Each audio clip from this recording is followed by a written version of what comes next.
போட்டியிடுவதற்கான பாரதிய ஜனதா கட்சி வேட்பாளர்களாக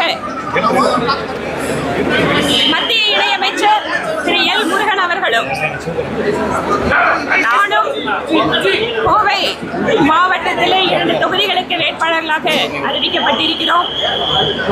இன்று காலை மரியாதைக்குரிய பிரதமர் நரேந்திர மோடி அவர்களுடைய கூட்டத்தை முடித்துவிட்டு இருவரும் இன்று முதல் எங்களுடைய தேர்தல் பணிகளை துவக்குகிறோம்.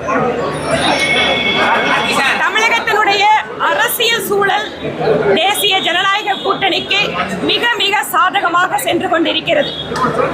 ஒவ்வொரு நாளும் நாடகங்களை அரங்கேற்றிக் கொண்டிருக்கக்கூடிய திராவிட மாடல் அரசு மக்கள் முன்பாக தங்களுடைய தோல்வி பயத்தால் ஒவ்வொரு நாளும் நாடகத்தை நடத்தி கொண்டிருக்கிறார்கள்.